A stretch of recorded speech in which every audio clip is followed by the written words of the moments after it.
para quem não me conhece, eu sou a Martina. E eu sou o Gustavo. E nossa convidada é a Haná. A palavra é sua, Haná. Obrigada, gente. Quem não conhece, né, a Martina e o Gustavo.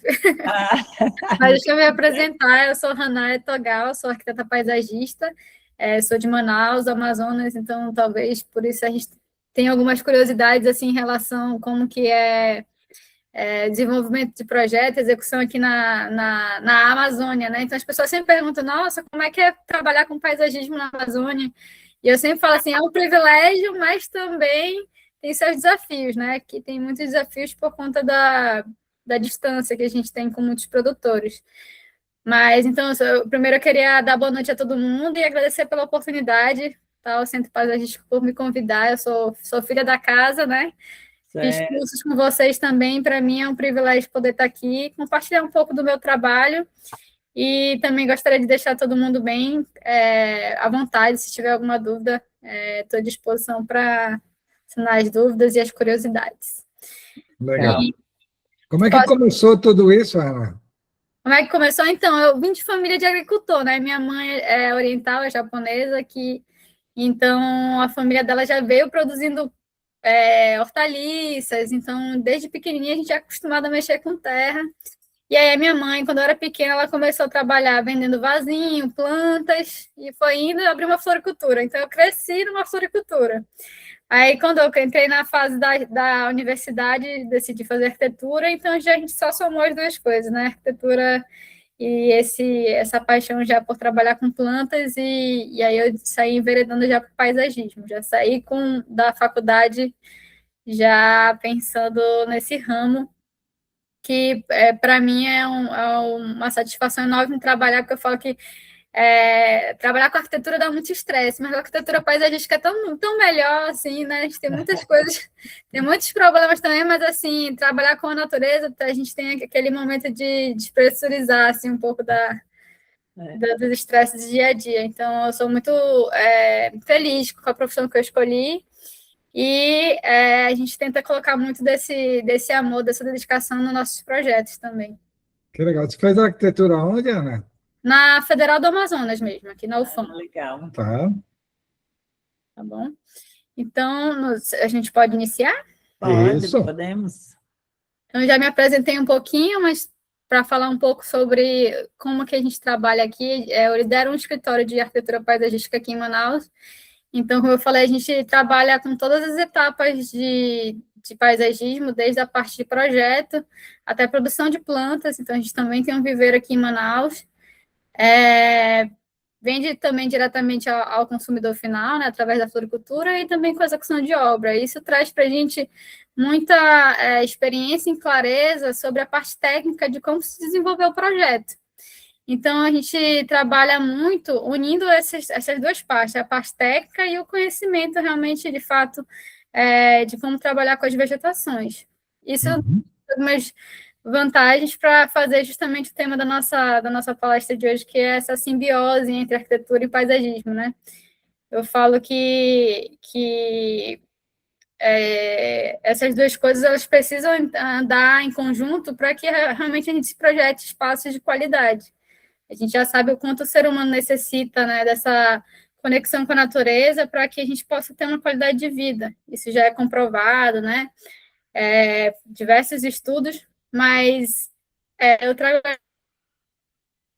que consegue nos auxiliar em como fazer esse casamento iniciar desde o início ali fortalecido para, de fato, gerar e projetar espaços que tragam realmente essas experiências e essa qualidade de vida.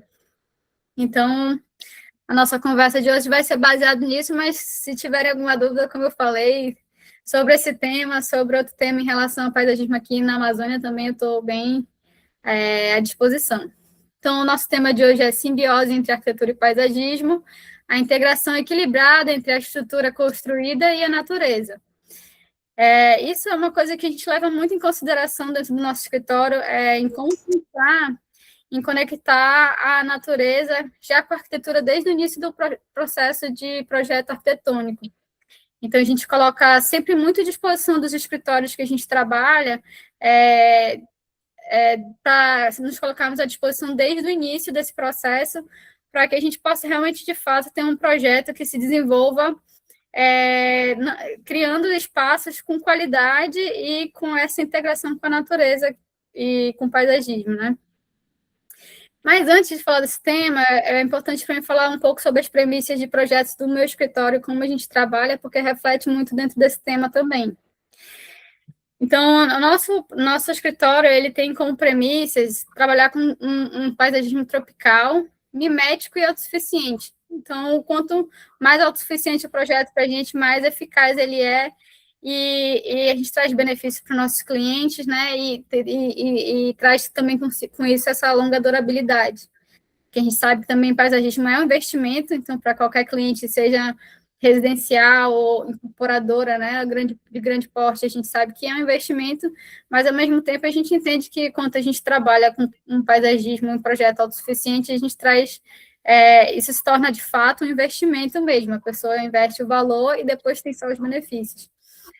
Outra coisa importante para a gente trabalhar é a questão da funcionalidade. Então, a gente entende que o paisagismo não é só um elemento visual, estético, né? Ele vem baseado também com essa questão da funcionalidade. Em alguns momentos é a barreira visual, em outros momentos ele vai esconder, trazer privacidade. Então, a gente trabalha muito esses elementos com funcionalidade dentro do nosso projeto. E também a gente entende também em trabalhar com essa simplicidade, uma estética minimalista. A gente tem muita essa inspiração baseada na nossa Amazônia, aqui da nossa floresta amazônica. Então, a gente gosta muito de observar como que a natureza funciona e o quanto que a gente consegue trazer isso para dentro dos nossos projetos. E isso já reflete nas nossas combinações de texturas de folhagens também. Então, aqui mais alguns ângulos de alguns projetos que a gente tem justamente essas mesmas coisas, né? Funcionalidade, a gente criou aqui uma barreira visual de folhagens, onde a pessoa vai entrando e criando esse promenade, né? Essa sensação de realmente, de fato, estar imergindo dentro da natureza. Vou falar um pouco desse projeto um pouquinho mais para frente. A simplicidade elegante, estética minimalista, então a gente não precisa botar muito detalhezinhos muito pequenos, porque a própria volumetria das vegetações já traz essa estética elegante, né? E a interação com o usuário, a gente sempre procura com que os nossos projetos eles não sejam só realmente um espaço para se contemplar, mas que a pessoa consiga colher um fruto, que ela consiga utilizar daquele espaço, né? Que ela tenha sensações diferentes durante o ano, né? Com esse projeto, com esse paisagismo.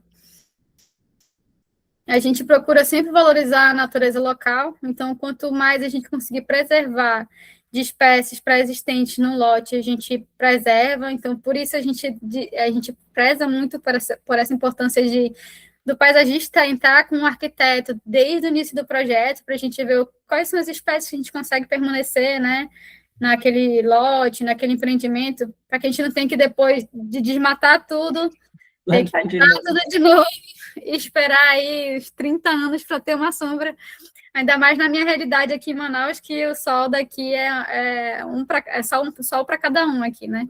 Então, a gente sempre tenta fazer esse processo de integração com a arquitetura desde o início, para que a gente consiga preservar o máximo de espécie possível. Óbvio que tem que uma outra ser retirada por conta da inserção da arquitetura, mas a gente entende que quanto mais a gente consegue preservar, a gente consegue compor um paisagismo ainda mais amazônico, né? Porque a gente sabe que trabalhar com espécies nativas da Amazônia é um pouco complicado, porque as nossas espécies nativas são espécies de sombra, elas vivem embaixo da copa das árvores. Mas Manaus é uma das cidades menos arborizadas do Brasil. Então, a maioria dos lotes onde a gente trabalha os projetos de paisagismo são meio urbanos, eles são uns locais muito quentes, com muita incidência solar. Então, se a gente conseguir preservar algum tipo de espécie arbórea, né, maciço arbóreo, para que a gente consiga manter esse ambiente mais sombreado, eu acho, e assim conseguir trabalhar mais espécies amazônicas, muito melhor. Ao contrário disso, se torna um pouco mais difícil trabalhar espécies amazônicas por conta disso, né? A gente vai ter muitas áreas de sol pleno, mas a gente tem um leque enorme de vegetações de sombra, então a gente sempre tenta controlar, né, o que é possível. E aí, como eu falei aqui, a preferência do uso de espécie nativa, claro, sendo da região, elas vão demandar menos manutenção, vai ser mais fácil de se adquirir, né, de se produzir. E a gente sempre tenta fazer com que esses espaços tragam a sensação de bem-estar, tranquilidade e conexão com a natureza, seja no âmbito residencial ou também numa escala maior, né? E aqui outro projeto também com a mesma coisa, funcionalidade. Aqui a gente tem brises, vezes, a gente tem vários projetos que a gente trabalha com trepadeiras, tem bastante estudo sobre trepadeiras também. A simplicidade elegante, interação do usuário, então a gente coloca sempre alguma coisa frutífera. Aqui é um escritório, um office, então as pessoas têm essa conexão direta, né? O Breeze já serve como um elemento que filtra essa luminosidade, trazendo um ambiente mais sombreado internamente, mas sem atrapalhar a ventilação. E aí os outros elementos que eu já falei só se repetem nos nossos projetos, né? Essa sensação de bem-estar, funcionalidade, preferência pelos usos de nativas. São vários projetos onde nossas premissas se repetem. Interação com o usuário, então a gente às vezes gosta de colocar plantas que a gente sabe que as pessoas gostam de fazer arranjo, ou, por exemplo, eu tive uma cliente recente que ela era nutricionista, então boa parte das forrações eu fiz com plantas comestíveis, né, com punks, com Legal. jambu, né, que aqui em Manaus a gente toma muito tacacá, então jambu é uma folha que se usa no tacacá, e que ela também alastra, ela serve de forração, então a gente fez um jardim com forração de jambu, então a gente sempre tenta fazer com que o cliente consiga ter essa interação, se também tiver criança, né, a gente gosta de que tenha essa participação no uso do jardim mesmo, de fato. Jambu é aquele que dá choque na língua, né? Deixa a língua dormente, o jambu. Quem é amazonense de verdade tem que gostar do tacacá, hein? E aí, sobre a questão do design integrado, né, que aí vem muito para o nosso tema, integrar os projetos de paisagismo com outros elementos arquitetônicos. Então, aqui são mesclas de estudos preliminares que foram feitos por mim para arquitetos, para utilizar o paisagismo como partido arquitetônico. Então, às vezes, o próprio paisagismo é o que vem como partido para iniciar o projeto arquitetônico, né? Então, a gente já tem um projeto que vai valorizar essa integração entre o paisagismo e a arquitetura quando se une os dois desde o princípio. Então, aqui tem estudos tem um projeto que era baseado na nossa mata, né, de igapó. Então, fiz vários estudos de vegetação de igapó, como que funcionava a natureza em relação... Igapó são as florestas alagadas aqui da Amazônia, né, que em certas épocas elas ficam secas e em outra época 100% alagadas. Então, a gente começa a trabalhar alguns tipos de vegetações típicas disso e como também se dá essa estrutura da vegetação nesses locais, né, que tem essas raízes mais abertas. E aí isso começou a ser utilizado para partido arquitetônico também. E esse aqui foi um início de estudo preliminar que a gente fez de valores, né? Tipos de trepadeiras para um projeto que eu vou falar mais para frente para vocês, onde a gente usa as trepadeiras como brise da fachada verde do edifício, office, né? Você tem algum instituto de apoio para essas pesquisas, Ana? Ou você é desbravadora, entra no mato e vai olhando, fotografando? Então, aqui em Manaus, a gente, de fato, eu não sou ligada a um instituto, mas aqui em Manaus a gente tem o Instituto INPA, que é o INPA, Instituto de Pesquisa da Amazônia, e aí, enfim, eles pesquisam diversas coisas relacionadas a nosso bioma, mas tem alguns botânicos que eu conheço de lá, que eles são muito, assim, queridos mesmo, e por conta própria, não ligado ao Instituto, mas eles marcam, vamos fazer uma expedição para tal lugar, porque aqui a gente tem a floresta amazônica, né, de geral, mas a gente tem vários tipos de mata diferentes, então tem zonas que são mais de areal, então a vegetação, ela muda muito, né, dependendo desse tipo de mata. Se é uma mata de igapó, por exemplo, que é uma mata alagada, então é outro tipo de vegetação.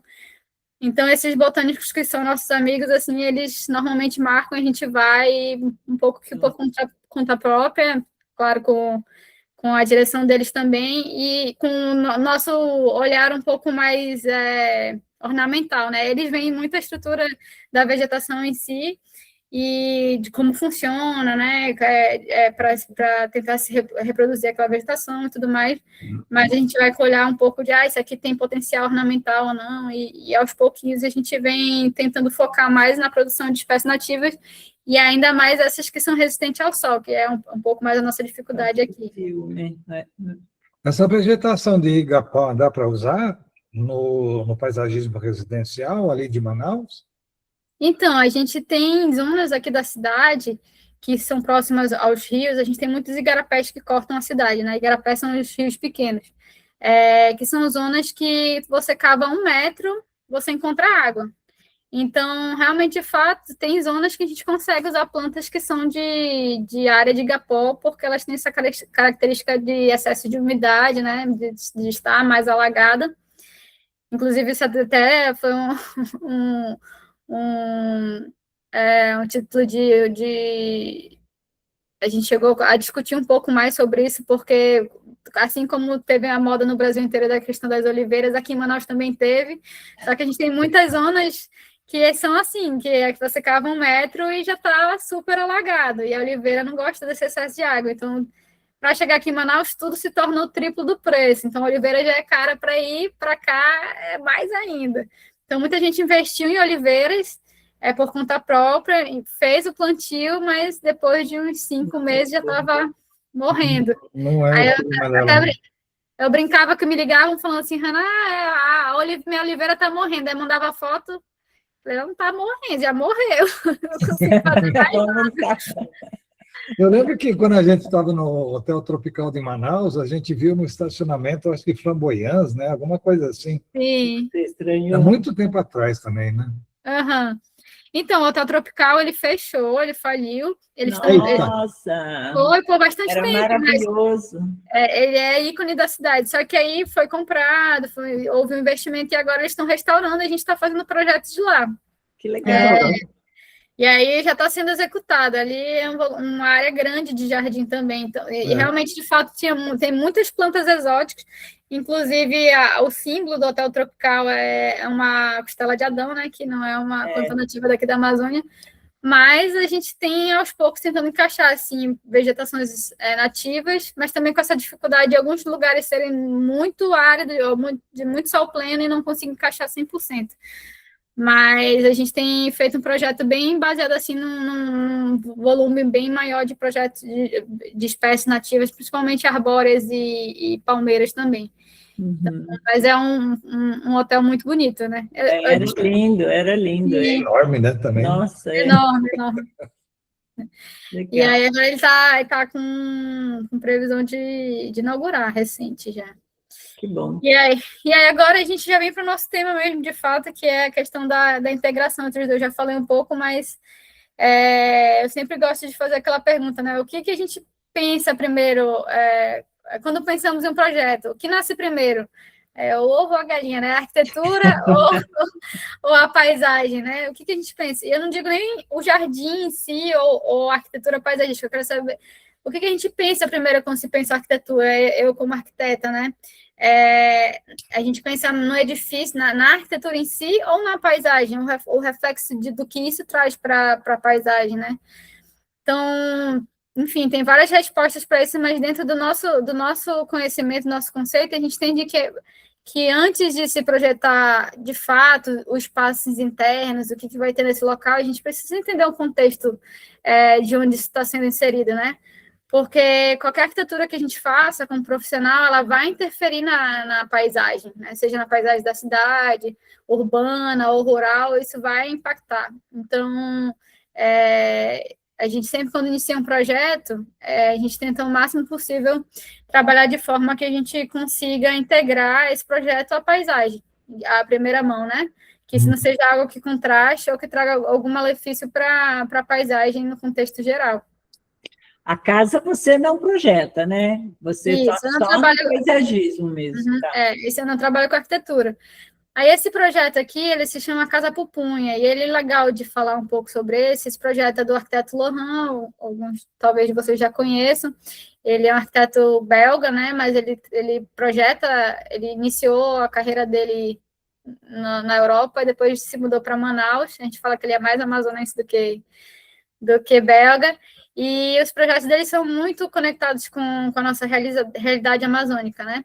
E por isso ele também faz um trabalho muito integrado com o paisagismo e o que privilegia o fato da gente trabalhar sempre desde o início do projeto dele. A gente começa desde selecionar as árvores que vão permanecer no lote, e como eu falei, muitas das vezes as casas que ele faz têm nome de palmeiras, de árvores, porque é o partido inicial.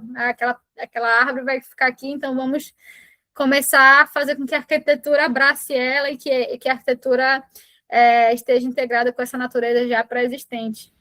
Que legal. E aí a gente tem tido bons resultados nesses projetos, porque realmente se torna um espaço muito gostoso de se viver, de se morar, né? Porque a gente entende que tem essa integração, e normalmente são arquiteturas que também não causam malefício nenhum para a paisagem, muito pelo contrário, e que normalmente estão inseridos muito bem no contexto, né, contexto urbano que está sendo projetado.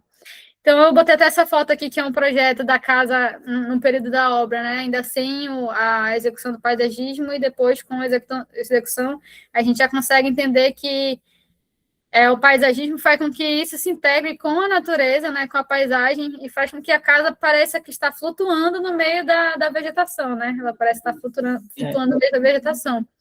Só que, para que isso aconteça, a arquitetura teve que ser pensada de forma com que o paisagismo pudesse fazer essa integração mesmo. Não foi uma coisa que depois, quando fez o projeto de arquitetura, eu cheguei com o projeto de paisagismo e consegui fazer isso. Não, teve que ter um processo inicial em conjunto para que isso pudesse ocorrer. Aí, o melhor paisagismo não é aquele que preenche espaços vazios. Então, a pior coisa para um paisagista, e temos outros paisagistas aqui, é você ficar só com aquele espaço residual, que é o espaço que sobrou aqui no lote, eu projetei a casa, sobrou. E aí essas áreas são áreas de jardim, onde normalmente está cheio de tubulação, cheio de caixa de esgoto, caixa de elétrica. E aí, às vezes, você não consegue contribuir muito para aquele projeto quando está nessa fase já. O que está melhorando no mercado, né? Graças a Deus. Antigamente, o paisagista era chamada...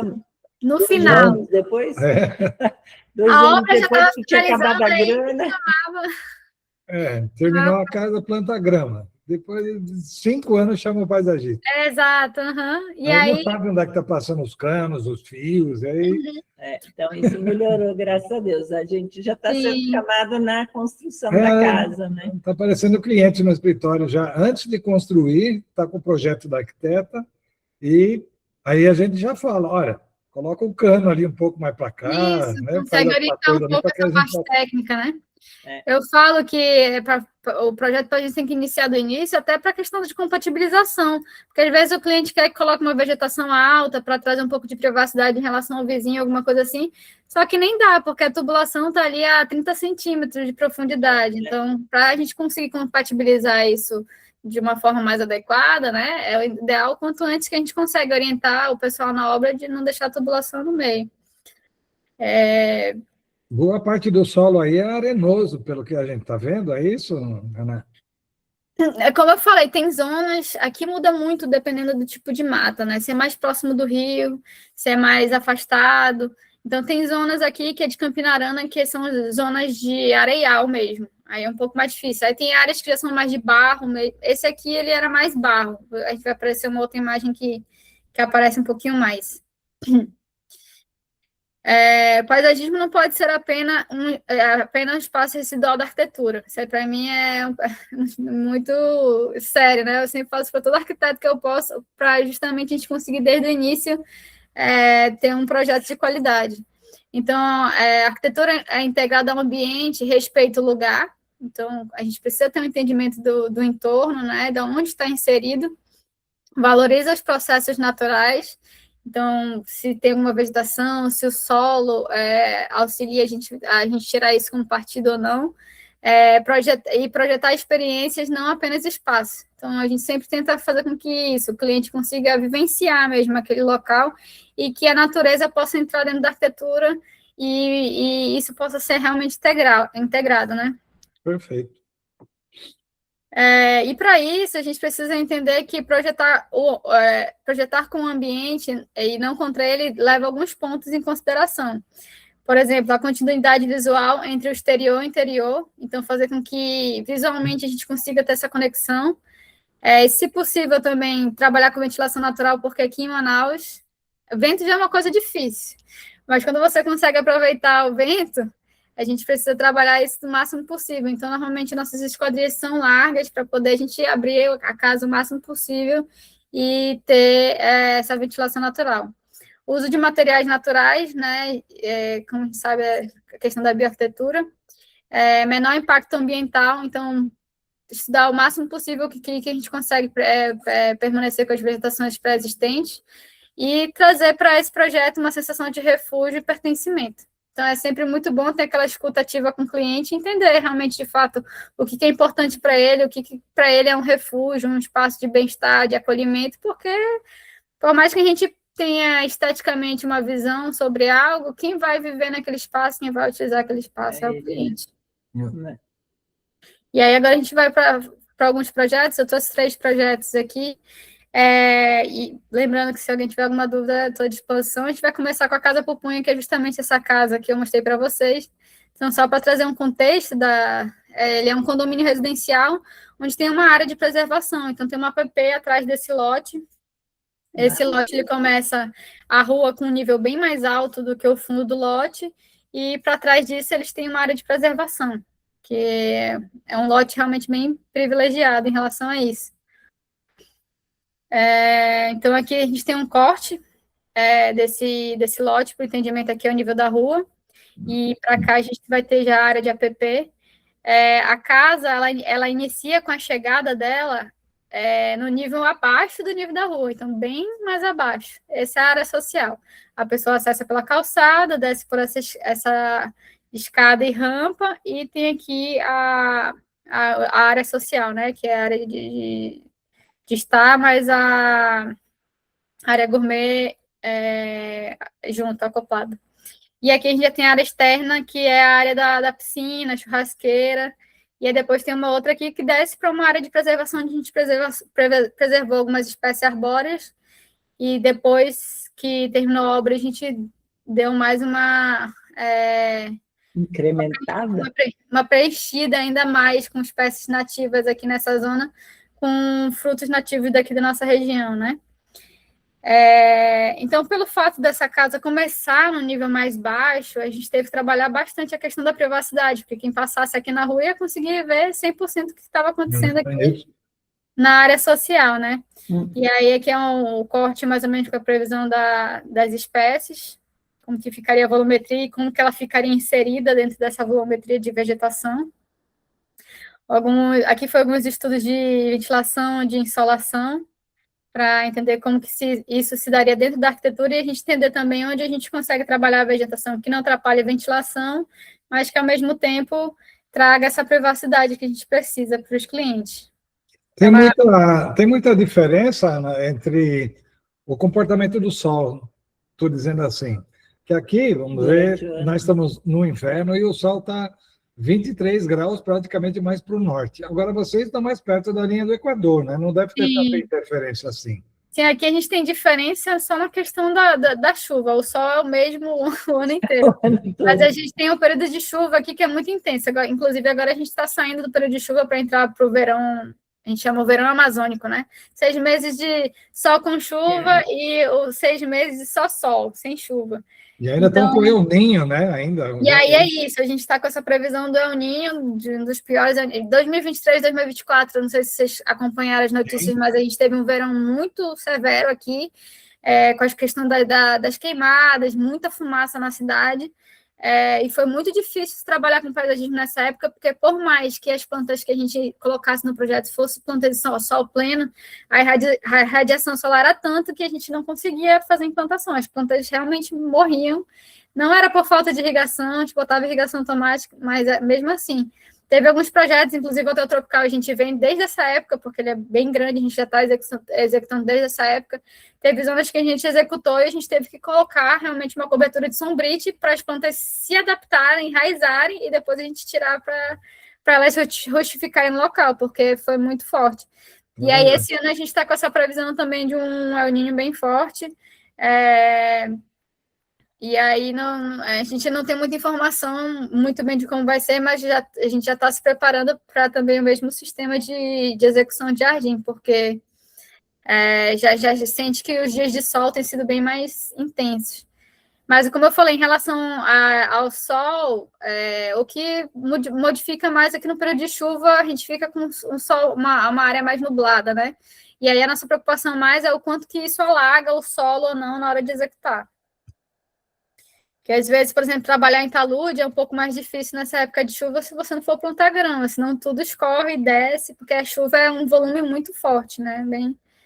Isso quer dizer que vocês programam épocas certas na medida do possível? Também, dentro do possível. Implantação. Sim, a gente também planeja.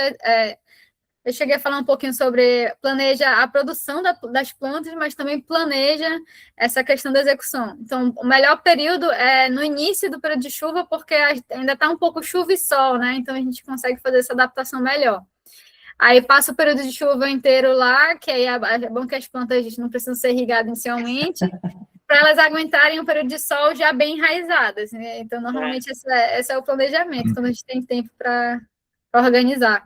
Legal. Deve ser uma loucura, né, Ana? Quando você entra, deve ter muita árvore, a hora que você entra pela mata mesmo, né? Um monte de planta que você nem conhece, nem faz Sim. O nome dela aí, deve ser uma loucura esse negócio. Não, quem que é você? Quem que é você? Quem que é você? Sim, exatamente. A gente até brinca, eu vou com esse meu amigo que ele é botânico, e normalmente quando ele entra, eu sou paisagista, mas eu entro lá e não reconheço nada. Se alguém entrar comigo e perguntar que espécie, não faço ideia. Mas ele que já tem um olho mais apurado, algumas ele sabe, outra ele, eu também não vou ficar te devendo essa, assim, não sei não. Pausa para hidratação. Pausa para hidratação. Esse aqui é uma foto desse projeto antes da gente entrar com o plantio mesmo, de fato. Então, a gente vê, né, que tem muito essa exposição dessa área social aqui no térreo, onde inicia a chegada mesmo, e com a própria vegetação a gente já consegue trazer essa questão da privacidade, de uma forma com que fique sutil, né? A gente não precisou nenhuma barreira construída, nada que fosse impactar muito na fachada, e a gente traz essa sensação de que a arquitetura realmente, de fato, está flutuando no meio da vegetação, e ainda mais quando a gente pensa na extensão de mata que tem atrás dessa casa. Essa é uma vista de cima dessa entrada, então tem essa rampa de acesso e uma escadinha aqui. Conforme você vai entrando, aí mais ainda vai criando essa sensação de túnel, né? Então você vai emergindo no meio da vegetação. Aqui tem a imagem de entrando na casa. Essa é a imagem da área, essa é a foto da área social. Então, vê que o solo nessa zona aqui é bem barro, assim, aquele barro amarelo. Uhum.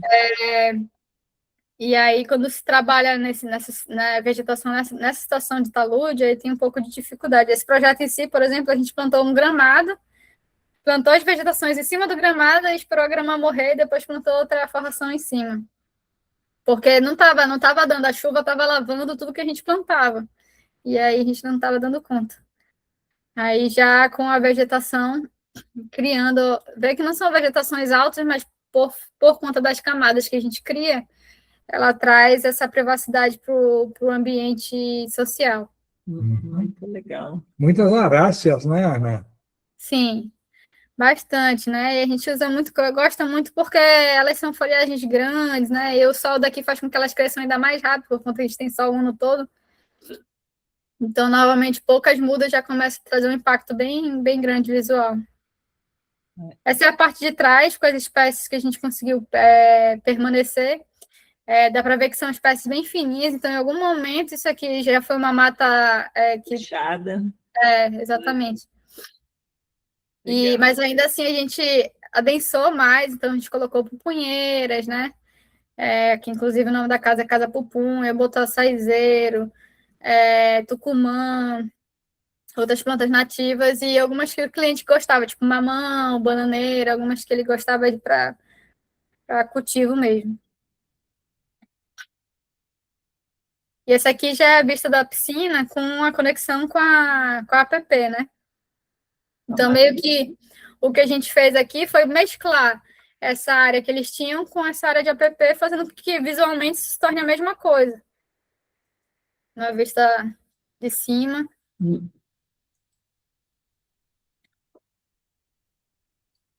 Poxa, agora repetiu aqui sem querer. Energia solar, né? Tudo ali. Né? Tem que aproveitar, aqui, né? Tem que aproveitar o sol. E agora a gente vai para casa, o Galpão Tropical, que ele não é bem uma residência. A cliente tem uma casa no lote ao lado, e ela tem um escritório de arqueologia. Então, ela queria uma área que fosse escritório de arqueologia e uma área de lazer, porque os lotes nessa zona da cidade são bem finos. Aqui, se eu não me engano, acho que tem uns 5 metros só, para vocês terem noção de quanto que é estreito, né? E essa zona da cidade é uma zona que ela é conhecida por ter muitos galpões de fábrica, de indústria, de mecânico. Então, por conta desse contexto, se torna um bairro da cidade muito árido também, onde se tem poucas espécies, e porque os lotes são muito pequenos, dificilmente as pessoas têm jardim também. A casa preenche 100% lote. São casas antigas, é um bairro bem antigo da cidade. Mas, dentro desse contexto do entorno, foi proposto esse galpão tropical, porque as clientes elas gostam muito de vegetação, tinham esse terreno do lado, queriam fazer essa área de lazer junto com uma área de escritório, e queria que fosse quase uma florestinha, mas com tem pouquíssima área de jardim. Se não me engano, aqui a gente deve ter uns 50 centímetros de cada lado de área de jardim. Peru no pires, que a gente fala. Né? O Gustavo tem essa expressão. Aí outro peru no pires, né? O que mais aparece, né? Uhum. Mas ela queria uma mini florestinha amazônica no meio desse bairro aí. Então, a gente prezou muito por trabalhar uma vegetação bem vertical, né? Já que a gente tem pouca área de solo, a gente precisava trabalhar uma vegetação vertical que trouxesse essa densidade, que ela queria essa sensação bem de umidade mesmo, por conta desse entorno que era muito árido. Então, foi pensado, isso aqui já foi por conta da arquitetura também, em um projeto que houvesse uma estrutura metálica, tridimensional, feita com vergalhão, onde a gente pudesse trabalhar trepadeiras que com o tempo ia fechar e ia dar, de fato, esse formato de galpão, que a zona toda tem. Só que um galpão verde, tropical. E aí que foi logo no início, quando a vegetação começou a desenvolver, né? A gente já começa a ficar empolgado quando as coisas começam a dar certo. E a gente trabalhou espécies que pudessem, né, fechar bem, fechar rápido, que a gente trabalhou com a tumbege azul, mas também a gente trabalhou em algumas zonas com maracujá, porque a cliente queria que tivesse alguma coisa que pudesse colher, porque esse terreno antigamente para ela era como se fosse um quintal onde a tia dela produzia algumas coisas, e por conta dessa questão afetiva dessa lembrança, a gente queria trazer um espaço que pudesse também ser colhido frutos, né? E aqui, só para vocês terem noção do espaço que a gente tinha de projeto, era realmente muito pequeno, já tinha, inclusive, a estrutura passando aí tem tubulação, tem conduíte, tem todas essas coisas que a gente já sabe, mas a gente queria trazer aquela sensação de volume e de envolvido dentro da floresta com o que a gente pensa quando a gente pensa na floresta amazônica? Muito volume de vegetação, muito verde e aquela umidade que é bem amazônica, né? Então, a gente trabalhou essa questão da trepadeira, onde a gente conseguia trazer essa luz filtrada, que é como se fosse a luz filtrada das copas, né, que a gente tem aqui, da floresta mesmo, e que com isso a gente conseguisse ter vegetações internas também bastante folhagem, e a gente trabalhou aqui com elas em camadas, então a gente vem com essa estrutura com trepadeiras aqui, em uma segunda camada com vegetações num porte um pouco maior, né, que uma pessoa passando, e outra um porte menor, e a forração. Então a gente vem com essas camadas, criando justamente essa sensação de você estar entrando num ambiente floresta. E aí depois também o arquiteto pensou na questão do resfriamento da cobertura dessa área onde a gente aqui em cima, então, no período que não está no período de chuva, no período do verão, tu consegue acionar uma irrigação e ela dá como se fosse essa sensação de chuva, trazendo ainda mais ainda esse ambiente de umidade. E é impressionante como realmente, de fato, nesse projeto tem essa sensação de microclima. Então, nesse escritório de arqueologia, elas não usam ar-condicionado. Aqui em Manaus, aqui no norte, quem já veio por aqui sabe que é quase impossível ficar em qualquer lugar sem ar-condicionado aqui. Estou mandando um monte de coraçãozinhos. É muito quente. E aí, esse escritório de arqueologia aqui nessa sala aqui, olha, eles sempre estão com a sala aberta, porque criou mesmo, de fato, um oásis no meio desse bairro que é super árido e tem essa sensação desse microclima bem agradável. Esse é um pouco da imagem da fachada, dá para ver que o lote é bem pequenininho mesmo, acho que dá só 2 carros aqui na frente. Mas a gente conseguiu trazer essa sensação para cliente, trabalhando justamente a mesma coisa, arquitetura e paisagismo andando desde o início do projeto, fazendo com que o paisagismo não seja uma área residual, e sim, de fato, algo integrante, onde a gente aqui não sabe o que é arquitetura, o que é paisagismo, né? A fachada é arquitetura, mas ao mesmo tempo também é paisagismo, então, de fato, a gente conseguiu fazer essa simbiose, essa mescla. Sim, beleza. Maravilhoso. Uma foto noturna. Essa aqui é uma de cima, onde tem a área da piscina, a gente fez uma abertura um pouco maior na estrutura. E aí, aqui nessa zona em específico, a gente colocou os maracujás, porque quando tivesse os frutos, o maracujá tem aquela casca esponjosa, então ela vai cair no chão aí, também não estraga, cai no chão, tu consegue colher e usar o fruto. Ela ficou mais nessa zona central, e no restante a gente preencheu mais com atum bege. E aí elas têm as flores na coloração um pouco mais próxima, né? O maracujá tem aquele meio arroxeado, a tombeja também tem a flor que, apesar de ser chamada de azul, ela é um pouco lilás, né? E aqui é uma vista assim da cobertura, vendo a vegetação desenvolver. Aqui que eu falei que tem um sistema de gotejamento aqui, onde tem essa chuva fake nos períodos do verão, mas que também traz essa sensação também. E aí, essa aqui é a conhecida Galpão Tropical, né? Agora, para terminar aqui o último projeto, eu vou trazer para vocês um projeto que ele está em desenvolvimento de execução agora. É um projeto que a gente teve um desenvolvimento técnico muito grande com ele, com vários profissionais, então foi realmente, de fato, um projeto de muitas mãos. Eu falo, quanto mais integrado e áreas a gente conseguir atuar, a gente consegue fazer que o projeto técnico seja ainda mais eficiente. Então, aqui a gente teve toda a equipe de arquitetura, a equipe de engenharia, de paisagismo, andando desde o início, e quando eu falo desde o início, é desde o princípio mesmo, de como que a gente ia criar toda a parte técnica desse edifício, para que a gente pudesse dar segurança de que um projeto desse realmente, de fato, pudesse ser construído e que, de fato, funcionasse. Esse projeto nessa época é um projeto muito novo, né? Ainda mais para a cidade de Manaus. Pode ver que na paisagem a gente não tem nada parecido com isso. Um projeto que tenha tanta expressividade de verde, assim, né? E então a gente vai falar que é um projeto disruptivo, né? Porque ele rompe um pouco com essa paisagem, mas de forma positiva.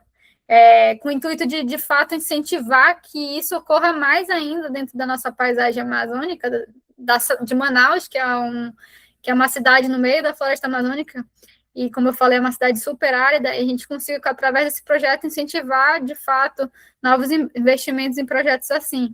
E aí ele já veio ganhando também vários prêmios de arquitetura e engenharia, um projeto já bem renomado, mas desde o princípio houve muitas dúvidas das pessoas investidores, né? O pessoal da imobiliária também, como que se vende um projeto desse? Isso já está implantado, já?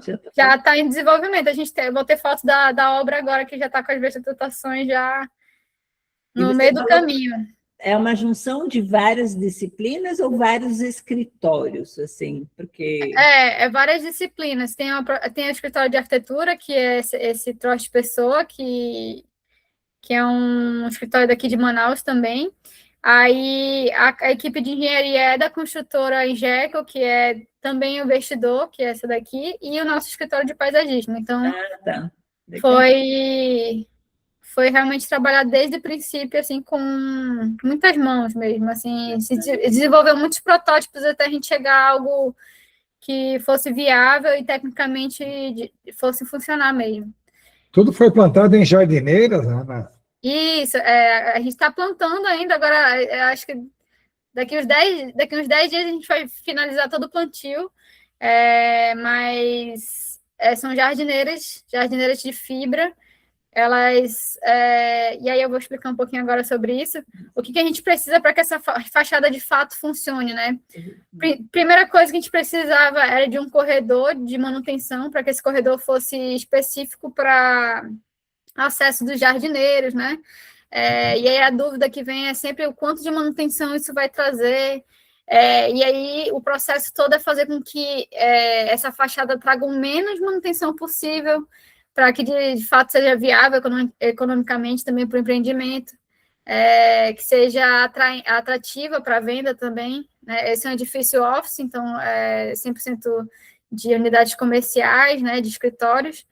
Então, a primeira coisa que a gente pensou foi que todos os perímetros desse empreendimento, dos andares, tivessem esse corredor de manutenção que fosse exclusivo de acesso dos jardineiros, para que pudesse acompanhar. Uma coisa essencial para cá é a irrigação automatizada, então não tem como...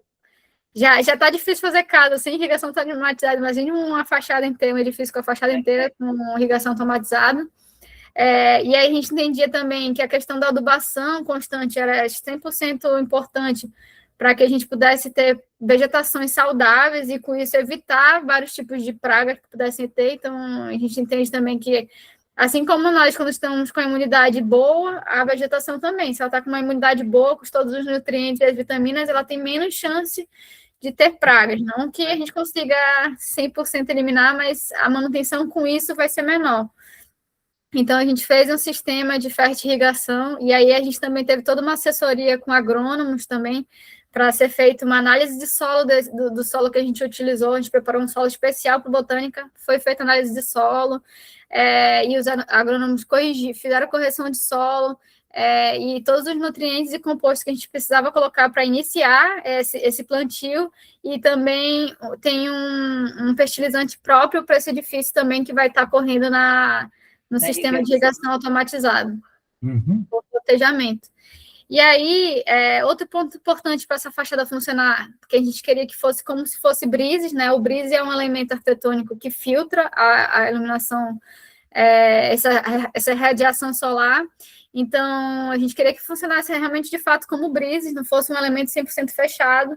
Então, a gente fez um perfil metálico retangular, onde a gente calculou e testou o espaçamento entre os cabos, que a gente trabalharia com trepadeiras volúveis, que são trepadeiras que se desenvolvem independente, de forma vertical e de forma espiralada. Então, elas sobem em formato em espiral. Então, aos poucos, elas vão enrolando nesse cabo, fazendo com que esse cabo se torne realmente um elemento de espessura suficiente para gerar esse brise. Então, esse perfil a gente chama de brise verde, né?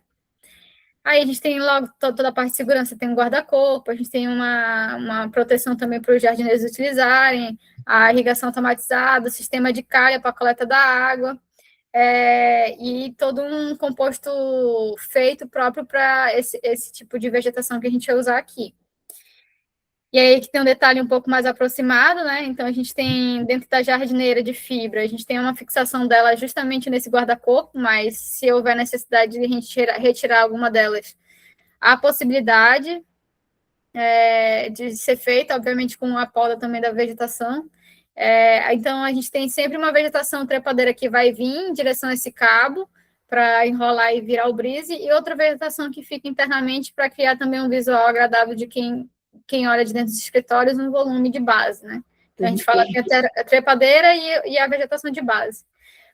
A gente tem todo esse composto que a gente chama de composto botânica, que foi um composto prensado próprio para esse projeto. Aí vem com a manta geotêxtil, a manta bidinho, a argila expandida normal, como se fosse plantar um vaso. E a gente tem mais uma camada de manta aqui para a drenagem dessa água para a calha. E aí a gente tem a tubulação de irrigação, que vem com uma mangueirinha gotejadora diretamente nessa área da jardineira. Isso. E aí, dentro do sistema de fertirrigação, a gente tem todos os nutrientes necessários para a vegetação ter todas as vitaminas que ela precisa para tentar estar o mais saudável possível. Mas, fora isso, também, obviamente, a gente precisa toda a questão de adubação foliar, que aí o que a gente tenta fazer aqui é evitar que o jardineiro tenha o máximo de trabalho possível. Mas vai ter jardineiro, vai ter como qualquer condomínio de um edifício comercial, tem que se pagar uma manutenção de jardineiro, vai ter também aqui. E não sei se houve um barulhinho, não sei se é para perguntar. Não, acho que não. Será que é o nosso...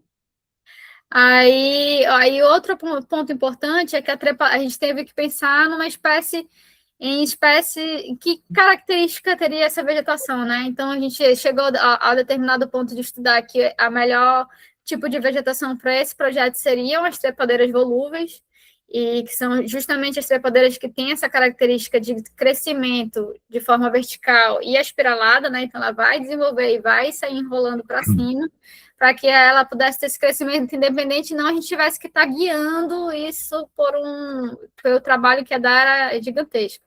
E o povo deve estar curioso agora de saber que trepadeira é essa, né? Pois é, aí a gente foi buscar que tipo de trepadeira a gente podia trabalhar, podia falar aqui quais espécies, mas só mostrando mais ou menos como que são essas trepadeiras volúveis e como que elas enrolam nos cabos. Estudamos vários tipos de cabo também, que pudesse ser eficiente, que tivesse boa durabilidade também para esse sistema. E aí, é só para mostrar o que seria mais ou menos esse desenvolvimento de trepadeiras volúveis, elas são, como vai mostrar aqui nessa imagem um pouco mais acelerada, ela se desenvolve assim, ó, sempre para vertical e enrolando. Então, elas vão de forma espiral, sozinha, sem precisar com que uma pessoa vá lá e fique guiando a trepadeira para subir. E aí, antes de falar das espécies em si, que eu vou trazer, tem diversas, mas a gente fez uma escolha, por que a gente escolheu essas específicas? A gente fez vários estudos térmicos também de o quanto que isso traria de eficiência energética para a edificação e o quanto que isso também significaria em relação à economia para o cliente, porque paisagismo também é investimento, mas também uma fachada onde a gente consegue ter uma maior proteção da incidência solar também significa economia. Então, a gente tinha que comprovar que essa fachada ia ser mais barata e mais eficiente, de fato, seria um investimento.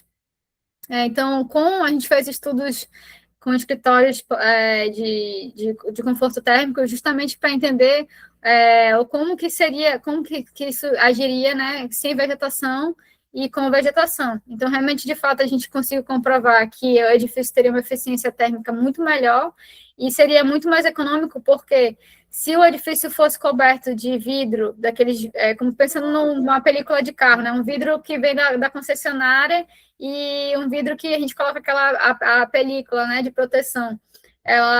Se a gente fosse utilizar esse invólucro de vidro na fachada, com um vidro que fosse preparado com preparação térmica, ia sair muito mais caro do que a própria eficiência que a vegetação traria, fora todas as questões de saúde para os usuários, né?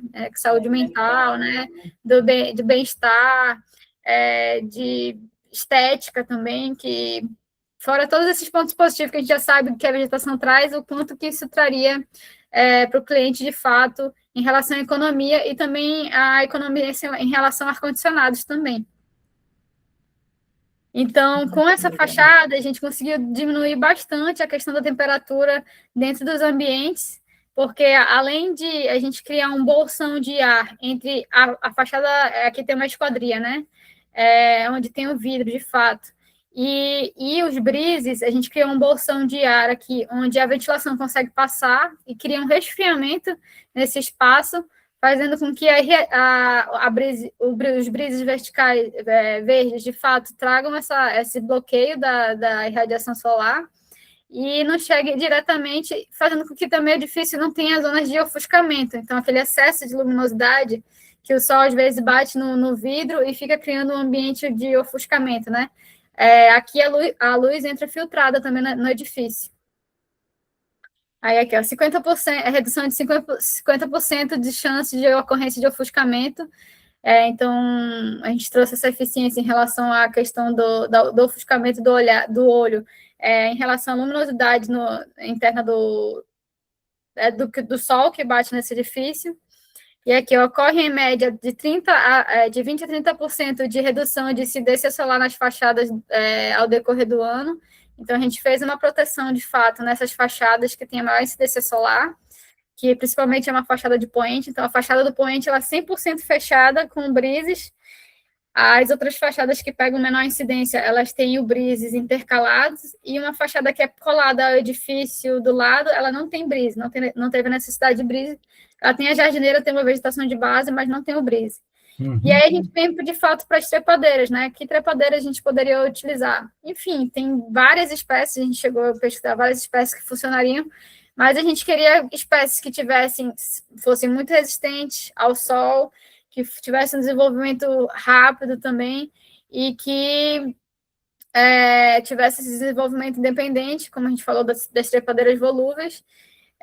Então, a gente selecionou algumas espécies para utilizar no Botânica, pensando sempre em características diferentes, como floração de cores diferentes, texturas de folhagem diferentes, para que mesmo que essas plantas não estejam com flores, a gente consiga ver um pouco dessa diferença das vegetações na fachada. Então, as espécies que foram escolhidas no final foram essas 6, né? Que é a Ipomeia africana, que tem essa folha bem mais larga aqui, então visualmente a gente já consegue ver a textura dela diferente em relação às outras.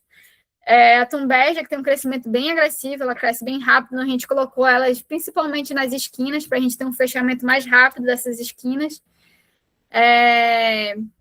Stephanotis também, que ela tem essa folhagem um pouco mais brilhosinha, e tem a floração branca, que também floresce bastante aqui, Diplodenia amarela, e o maracujá em algumas zonas onde a gente achou que ia trazer uma experiência legal, apesar de que o maracujá ele não cresce igual as outras trepadeiras, né?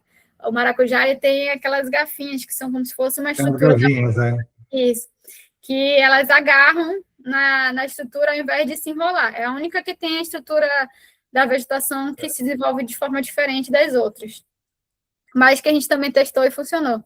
Então, aqui a gente tem uma imagem mais ou menos parece quase um pisca-pisca, né? Não é essa a intenção, mas é só para entender como é que ficou essa composição da vegetação na fachada.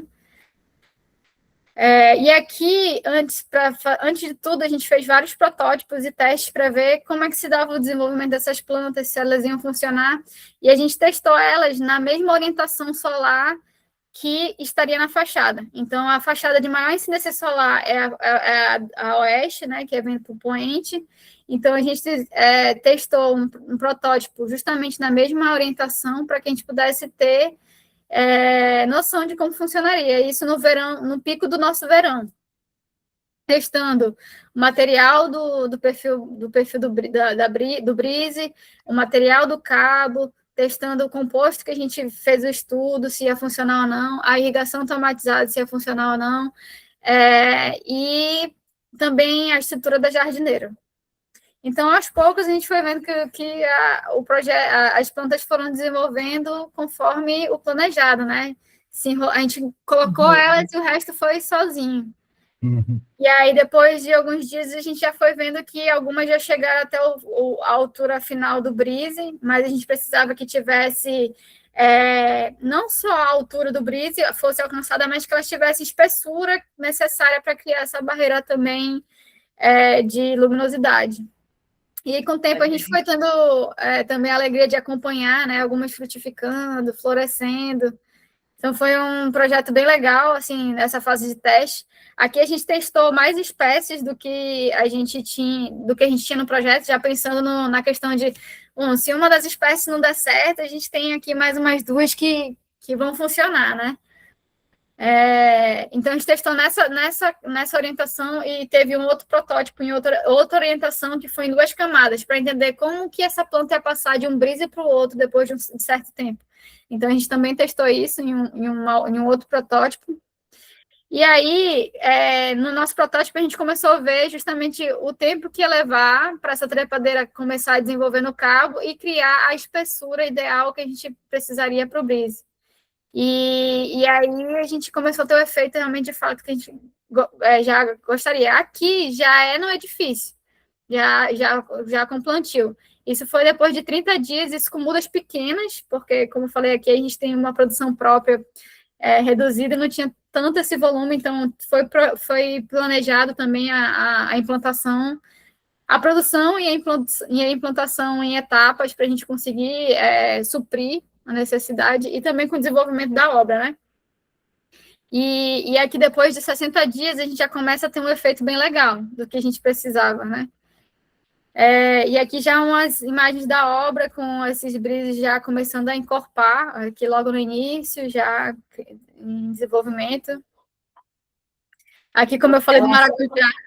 Plantadas em todos os andares, né? São plantadas em todos os andares. Você não está fazendo com que uma só tenha que chegar lá em cima. Então, não, todos os vasos têm um pouco dessas trepadeiras, entendi. Justamente, é para que uma trepadeira não tenha que alcançar o edifício inteiro, porque aí a gente está numa jardineira, a gente não tem substrato suficiente para que ela consiga ter energia suficiente para alcançar, mas ela consegue ali alcançar 2, 3 pavimentos saudável ali naquela jardineira, tendo os nutrientes que estão sendo repostos mensalmente através da irrigação automatizada. Essa aqui é o maracujá, né, que eu falo que eu gosto de observar, que ela cresce de uma forma diferente que a trepadeira volúvel, e aqui a gente já consegue ver esses brising funcionando realmente como uma barreira da incidência solar. Maravilhoso. E aqui a gente consegue ver as texturas do ambiente interno. Então, aqui é a tumbeja, aqui a gente tem a diplodênia amarela, aqui já tem um pouco do maracujá também, umas texturas um pouco diferentes. E isso já é difícil, já criando forma, né? Se desenvolvendo. Então, por mais que internamente tenha muita coisa para andar também, mas a fachada já está tomando forma. Atualmente, a gente já está com as jardineiras plantadas até aqui, e eu acho que mais 10 dias a gente finaliza todo o plantio. Aí é só esperar mais uns 2, 3 meses e a gente vai ter essa fachada bem fechada já. Que legal, olha que esse exemplo seja seguido, né? Por outros arquitetos, porque tinha uma moda ali de envidraçar todos os prédios, que quando o sol poente batia ali, chegava até a derreter o asfalto, né, Ana? Não, esse aqui justamente é a fachada do poente, é a que mais pega sol e tu vê que as vegetações estão bem, né? Olha só, e é o que a trepadeira gosta, né? Ela gosta de sol, né? Uhum. Tendo irrigação e tendo nutriente, ela vai super bem. E aí a gente tem essa fachada do poente, inclusive, tem a vista para o rio, então tem um rasgo central aqui no edifício que cria umas áreas de estar também bem legal, que tem essa vista para o pôr do sol no rio, lá no final. Então é um edifício muito, assim, com muita experiência mesmo para o usuário, né? Para a pessoa que for trabalhar aí. Então, a gente desenvolve e acompanha o desenvolvimento desse projeto assim, com bastante alegria, né? E muito bom você ver que toda a parte técnica, de fato, vem trazendo bons resultados, né? Tudo que a gente estudou na teoria, testou nos protótipos, e que a gente conseguiu inserir aqui, está funcionando, e inclusive essa parte inicial que a gente implantou primeiro, a primeira forma, ela também serviu para a gente justamente testar essa questão da manutenção. Então, a gente já tem aqui essa parte já por uns 6 meses, a gente já vem testando irrigação automatizada, já vem testando os equipamentos que vão ser usados da manutenção, para criar um dossiê aí de manual de manutenção. Como cuidar desse edifício, para que isso possa também ter grande durabilidade, quanto tempo precisa de uma poda um pouco mais drástica, como que funcionaria isso. Então, tudo isso a gente vem desenvolvendo também, já testando nessa parte inicial. Então, a gente começou o plantio bem antes para já começar a testar. E aqui são algumas fotos da desenvolvimento. Pode ver que as mudas, quando elas são plantadas, são bem pequenininhas mesmo, porque o volume de produção que a gente consegue alcançar para ter esse desenvolvimento. Então, tudo isso foi planejado, foi testado no protótipo. A distância entre os cabos é quantos centímetros, mais ou menos, Ana? A gente tem aqui mais ou menos uns 40 centímetros entre o cabo e outro, né? E aí, a parte mais difícil, digamos, da manutenção é, de certa forma, manter essa separação entre os cabos, né? Porque um tempo ou outro a trepadeira ela laça mais longe, assim, né? Então, isso é a manutenção mais difícil. Mas, de resto, irrigação e nutriente, a gente não tem feito mais nenhuma além da fertirrigação. E já está mais de 6 meses e as plantas estão indo bem.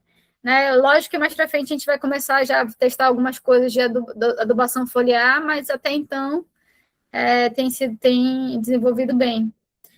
E esses vasos vocês fizeram sob medida, porque está medidinho aí, né? Os quadros, está falando? Os vasos. As jardineiras. As jardineiras, sim, foi sob medida. A gente fez sob medida. Tem uma medida padrão, que a maioria do edifício tem essa mesma medida padrão, mas os cantinhos, como o edifício ele abre, depois ele fecha novamente, então esses cantos, algumas jardineiras a gente fez em tamanhos diferentes, mas ao longo, na maioria, é uma medida padrão mesmo, que é mais ou menos a largura do brise. Então, cada brise tem uma jardineira. Maravilhoso. Que vendo elas desenvolvendo, aí tem fachadas que... A fachada principal do poente, tu vê que ela é 100% fechada por brise, as outras fachadas que não tem tanta incidência solar, elas são intercaladas. E aí, nessas áreas, elas já começam a se mesclar um pouco, o que também para a gente já estava previsto e a gente achava interessante. Em algum momento, uma vai ocupar um pouco o espaço da outra, mas também não tem problema nenhum. Está dentro do previsto. Né? Aqui, vendo de outro ângulo. E aí, é isso, gente. É mais ou menos isso que eu queria trazer um pouquinho e que a gente traz muito dentro das nossas propostas, essa questão de poder dizer, né, para o mercado que, de fato, o paisagismo ele pode ser mesclado à arquitetura, ele pode ocorrer essa simbiose, né, que a gente tanto precisa para que a gente possa ter esses espaços de qualidade e que não seja só realmente o paisagismo como o resto da arquitetura, né, ou como algo que venha para brilhantar a arquitetura, mas de fato seja algo que venha beneficiar as pessoas que usam aquele espaço, trazer mais qualidade de vida, porque no final das contas a gente projeta para pessoas, né, não é para que a estética seja mais atraente ou para qualquer outra coisa. Lógico que dinheiro, valor, estética é importante, mas mais do que isso, a gente consegue ter uma arquitetura de qualidade quando a gente pensa no usuário. E para a gente, quando a gente visita essa obra, é extremamente agradável, porque a gente, durante os andares, a gente consegue ter percepção da paisagem da cidade de forma diferente, com essa massa verde também, que traz essa luz filtrada para o ambiente interno. Então, eu espero que vocês tenham gostado. Maravilhoso. Aberta a perguntas. Parabéns, maravilhoso. Um pouco diferente do que a arquitetura de Oscar Niemeyer, né? Que ele falava assim, se quer planta, vai para o Jardim Botânico. Mas, graças a Deus, e tomara que outros arquitetos, teus companheiros, né, sigam esse exemplo, na verdade, porque além de natural, é lindo, vamos dizer, e faz muito bem para a gente, né? Sim, e assim, para esse projeto, para a nossa realidade aqui na cidade de Manaus, é muito importante, porque justamente no início criou muitas dúvidas, porque é um projeto que parece que ele tem muito mais investimento do que realmente, de fato, ele é. Então, na verdade, o paisagismo foi bem mais barato do que muitos empreendimentos de Manaus, mas o metro quadrado foi vendido muito mais, foi o metro quadrado mais bem vendido da cidade, mais valorizado, e quanto mais crescem as plantas, mais valoriza o metro quadrado, a gente... E aí, esses dias, eles começaram a coletar os maracujás, aí eu falei até para o engenheiro, eu falei, agora eu não quero outra coisa, só quero que tu me receba na obra com suco de maracujá, pelo menos. É isso aí. Olha, muitos elogios, sensacional, incrível, lindo trabalho. Fiquei mais fã ainda, a Maíra Martins, que já era sua fã. Obrigada. E Juliane, parabéns, Ana, inspiração e boas práticas para serem aplicados como modelo de resiliência e adaptação às mudanças climáticas, sobretudo nas cidades amazônicas, como Manaus e aqui em Belém. Então, a Juliane também deve ser daí. E o grande desafio, Ana, que eu vejo, você consegue chegar na obra antes de tudo isso, né? Porque quanto tempo antes desse prédio levantar, ou esse estudo, esse corredor técnico que a gente chama, né? Que você conseguiu convencer a construção a criar esse corredor técnico. Como que você conquistou isso, você acha? Essa conquista foi feita, assim, óbvio que ter muita confiança da construtora, assim, no nosso trabalho, no meu trabalho e no trabalho do escritório de arquitetura, né?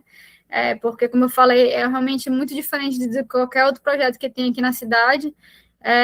Mas, além dessa confiança já no nosso trabalho, teve um estudo técnico inicial muito grande. Então, esse projeto ele foi feito pela construtora, primeiro um concurso. Então, ele foi feito um concurso entre arquitetos. Cada escritório que foi convidado fez um estudo conceitual do projeto.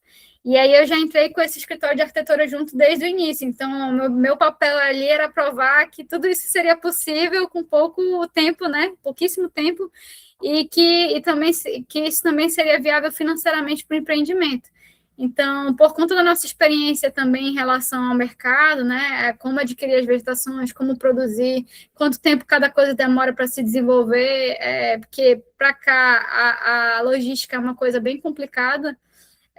Fez com que se trouxesse mais segurança e consolidasse ainda mais esse projeto, né? Justificasse muitas das coisas. E aí, conforme a gente ganhou o processo de seleção lá, né, do concurso, e a gente foi conseguindo trazer mais comprovações através de estudos de conforto térmico, né? Que aí já é uma coisa que tu já pensa, pô, olha o tanto que vai se economizar aqui de material de arquitetura, deixando ainda mais, barateando ainda mais o valor dessa construção, o quanto que isso vai trazer de conforto térmico a longo prazo para as pessoas que vão trabalhar ali, né, em relação ao uso do ar-condicionado. Então, a gente só foi pouco a pouco comprovando ainda mais. E aí chegou ao ponto que a construtora já estava com 100%, a incorporadora já estava 100% já feliz com a proposta do projeto, e a gente falou, não, agora vamos fazer o teste, que eu quero testar para realmente vocês verem que isso vai funcionar. Aí testamos ali no nosso verão bem, né, forte, como que funcionaria essa fachada, com a mesma orientação do edifício, como se daria esse desenvolvimento. Então, todas essas questões técnicas que a gente tinha feito de forma teórica inicialmente se comprovaram nos nossos protótipos, e conforme foi desenvolvendo, a gente não chegou a ter complicações, né? Apesar de que a gente fez a programação do plantio com prazo para, se houvesse alguma complicação, ou se houvesse a necessidade de interromper o plantio e tentar outra espécie, ou alguma coisa do tipo, outro substrato, outra irrigação, a gente tivesse tempo hábil para fazer isso acontecer, mas não, deu tudo certo e está desenvolvendo conforme planejado. Então, por isso é muito importante ter todo esse estudo técnico antes e alinhar essa parte técnica que vem por conta da experiência, né, de execução.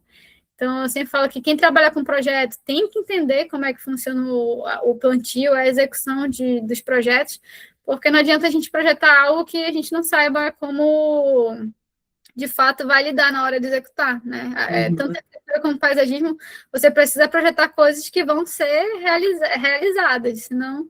E aí, essa nossa experiência com a execução trouxe muita tranquilidade em relação à parte técnica. Que aí, como eu falei, foi só consolidado ainda mais com a ajuda da arquitetura, com a ajuda da engenharia, com os agrônomos que a gente contratou, então foi tudo cada vez se validando mais, para trazer essa segurança. E você está criando compêndios com essas experiências todas, criando manuais, você estava falando? Sim, o pessoal falou assim que eu já posso fazer um mestrado já. Eu ia uma falar tese disso aí. Eu ainda não me meti nessa porque o trabalho não está deixando, mas eu estou quase nisso. Mas é basicamente isso, a gente tem todo um compilado desse estudo desde o início, que no final a gente vai entregar para a construtora, a gente já tem algumas etapas entregues, mas a gente vai entregar com a parte mais importante, que é a manutenção agora, que a gente já vem fazendo testes, que tipo de equipamento a gente está usando, né, para fazer essa manutenção.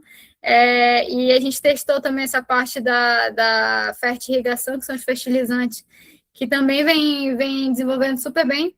Então, inclusive, a gente testou quanto tempo funcionaria esse composto orgânico que a gente fez do Botânica sem nenhum tipo de fertilizante extra. E aí a gente testou que só esse composto que a gente preparou 4 a 5 meses, sem nada, a vegetação estava indo super bem. Aí depois a gente já começou a perceber a vegetação vindo amarelando. Então, a gente já entende que, né, de quanto em quanto tempo a gente precisa fazer essa dosagem também dos fertilizantes. E agora a gente está no processo agora de dar mais uma turbinada ainda com a questão da adubação foliar, mas que é mais para a gente deixar esteticamente ainda mais bonito, mas que as plantas bem saudáveis, a gente não teve nenhum tipo de praga até o momento, e a manutenção tem sido mínima, né? A gente tem atualmente 2 jardineiros que estão implantando esse projeto, então eles que estão plantando e ao mesmo tempo estão ali, quando precisa fazer uma manutenção ou outra, eles fazem, então são só 2 jardineiros, o que para um empreendimento, né, com um volume de vegetação assim, se espera ainda muito mais, mas eles dão conta de estar implantando e estar fazendo a manutenção quando é necessário. Provando também que a gente consegue baratear esse custo de manutenção mensal também que vai ser feito pelo empreendimento, né? Pela como é que se chama? A empresa que for tomar conta ali, né? Consiga... Sim, uma equipe de manutenção mesmo, equipe de manutenção, tenha o menor trabalho possível. E aí, isso tudo vai ser, desde o início, a gente já tem onde tem todos os estudos de solo, né, que a gente fez, análise de solo, melhoria desse composto, tudinho a gente tem esse estudo. O tempo de crescimento das vegetações, quanto tempo cada espécie dessa demora para chegar até o final da altura que a gente precisava que chegasse, quanto tempo demora para criar a espessura do briso que a gente precisa, então isso tudo a gente fez teste. Tá. Aí eu me empolguei com esse negócio de trepadeira, agora eu quero testar várias espécies, só que agora eu quero testar mais espécies amazônicas, né, que é um pouco mais difícil de trabalhar. Legal, legal. É hábito do seu escritório entregar um manual, assim, esquece esses projetos, estou falando qualquer outro projeto, porque esse eu já entendi que você fez. Quando você entrega um projeto para o cliente, que você ainda não sabe se você vai executar ou não. Você entrega com manual de substrato, de preparo? A gente entrega é como se fosse um manual descritivo, um memorial descritivo de arquitetura, a gente entrega um memorial com as informações das vegetações e com também um calendário de manutenção, digamos assim, né, de como funciona o plantio, se precisar ter um detalhamento específico de plantio, a gente também coloca ali, e mais ou menos um calendário de manutenção, né? Se for uma residência, de quanto tempo precisa se cortar a grama, podar, adubar. Então, ele pode ou não fechar a manutenção com você, que ele estaria... O seu pacote é completo, é isso que eu estava falando. Sim. Quem faz projeto com a gente pode executar ou não com a gente, mas normalmente executa, né? Porque a gente traz essa confiança, assim, com o cliente desde o início. Sim. Mas, sim, tem essa possibilidade. Porque, querendo ou não, a pessoa compra o projeto com a gente, ele tem todo o direito de executar ou não, naquele momento ou não, com a gente ou com outra empresa. É que a gente está começando a ouvir uns exemplos de arquitetos paisagistas, deixa eu corrigir a palavra, que não estão entregando, né, que só mandam a lista de plantas e a pessoa que se vire, né, por isso que... Mas isso é papo para outras lives, né, porque aqui é infinito. Mas é porque, assim, o que a gente tenta com isso, quanto mais informação a gente der para o cliente, mais fácil vai ser de ele executar o mais fiel possível dentro do que a gente tem planejado. Porque quando a gente dá menos informação, aí dá margem para a interpretação da pessoa que for executar, fazer o que quiser fazer. Qualquer jeito, fica ruim, né? A Augusta faz isso desde o começo, né? Porque quando a gente entrega um projeto, ali que começa, na verdade, o jardim, né? Sim. Então, a nossa responsabilidade é manter fidelidade ao projeto que o cliente já pagou. Sim. Senão ele vai pagar por um erro, na verdade. Você fala de um berço de 80, o Zé das Couve abre um berço ali de 30, enfia a muda lá dentro, sem corrigir o solo, sem nada, né? Sim. Então, a responsabilidade é muito grande. Exato. Pelo menos, eu entrego um manual de jardinagem desde o cuidado com a compra das mudas, né? Exato. Isso é importante, porque senão a pessoa que for executar não tiver esse cuidado, pode ser que o projeto não funcione e não é por erro do teu projeto, às vezes. É porque todo o processo de implantação não foi feito da forma adequada, né? Então, pode parecer que... Bora marcar uma visita, bora. Pode parecer que o projeto foi ineficiente, que não funcionou, que não foi bem projetado, mas, na verdade, foi porque não foi passado informações necessárias para que realmente, de fato, pudesse ser executado. Então, para um projeto desse nível do Botânica, aí não pode ser qualquer pessoa que fosse executado se não tivesse as informações detalhadas do processo, né? Verdade. Maravilhoso. Gente, alguém quer ainda fazer uma pergunta aí, que nós já estamos extrapolando o tempo, nós mesmos fizemos muitas perguntas. Estava tão interessante que a gente nem viu o tempo passar. Alguém quer abrir e fazer uma pergunta para a Haná, gente? É só abrir o microfone, por favor. Está todo mundo assim, ó.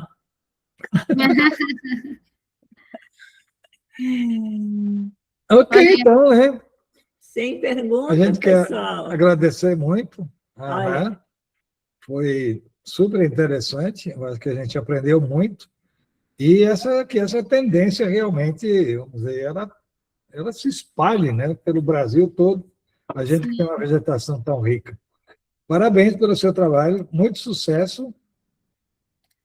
É isso aí. Obrigada, viu? Obrigada, Martina, obrigada, Gustavo. Obrigado por vocês sempre abrirem esse espaço, né, de ensino, de troca.